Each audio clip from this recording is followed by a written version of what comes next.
Assalamualaikum. Kali ini kita akan membahas bab 8 tentang periode Mekah. Untuk lebih jelasnya, mari kita simak uraian berikut.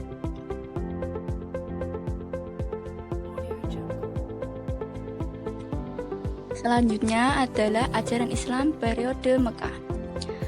Yang pertama adalah keesaan Allah Subhanahu wa Ta'ala. Yang kedua, hari kiamat sebagai pembalasan. Yang ketiga, kesucian jiwa. Dan keempat, persaudaraan dan persatuan.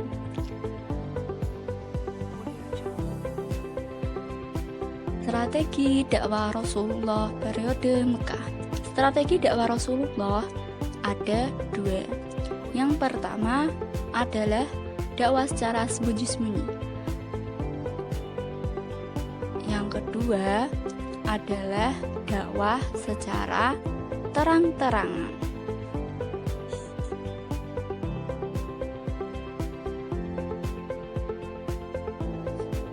Yang pertama adalah dakwah sembunyi-sembunyi selama 3-4 tahun.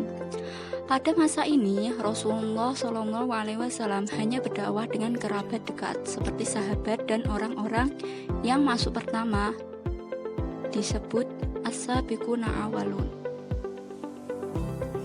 Yang kedua, dakwah terang-terangan selama 10 tahun. Dakwah terang-terangan ini dimulai sejak tahun keempat dari kenabian Rasulullah setelah turunnya wahyu yang berisi tentang dakwah secara terang-terangan pada surat Asy-Syura ayat 214 sampai 216.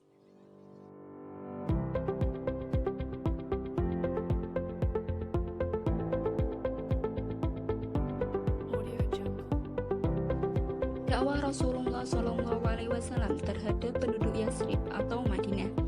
Gelombang pertama tahun 620 Masehi sebanyak 6 orang. Gelombang kedua tahun 621 Masehi ada 13 orang dan gelombang 3 lebih banyak lagi.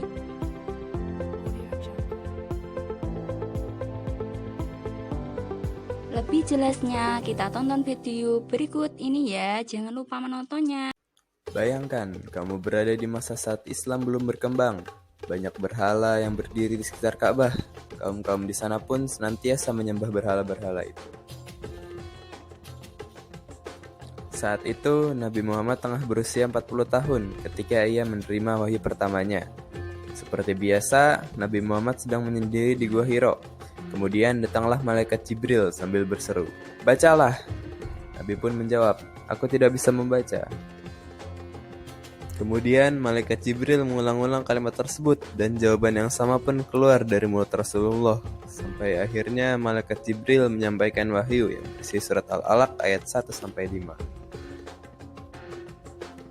Setelah itu, Nabi berdakwah secara sembunyi-sembunyi selama 3 tahun. Dakwah ini dilakukan kepada keluarga terdekat, keponakan, dan paman-pamannya. 4 orang pertama yang menerima dakwah Nabi adalah Khadijah, Abu Bakar, Ali, dan Zaid. Kemudian, turunlah ayat yang memerintahkan dakwah secara terang-terangan, yaitu Quran Surat Al-Hijr ayat 94. Dakwah Nabi Muhammad secara terang-terangan pertama kali dilakukan di Bukit Sofa. Dalam dakwahnya, Nabi Muhammad mengajak kaum Quraisy untuk menyembah Allah dan meninggalkan berhala. Kaum kafir Quraisy yang mendengar dakwah Nabi Muhammad tidak percaya sama sekali, bahkan mereka mendustakannya, mengejek, dan bahkan melempari Nabi dengan kotoran. Yang mendustakan Nabi pada saat itu adalah Abu Lahab dan istrinya, dan juga Abu Jahal.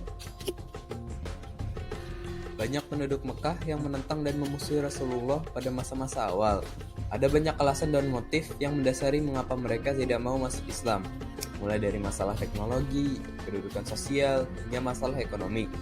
Mereka khawatir jika masuk Islam, maka apa yang mereka miliki akan lenyap. Mereka juga menunjukkan permusuhan yang nyata pada masa-masa awal Islam. Berbagai cara mereka tempuh untuk menghentikan dakwah Islam yang dibawa Rasulullah, mulai dari penyiksaan, ancaman pembunuhan, hingga tawaran harta benda. Semua upaya kaum kafir telah dilakukan, tetapi tidak ada yang berhasil. Rasulullah tetap saja mendakwahkan Islam di Mekah hingga 13 tahun lamanya.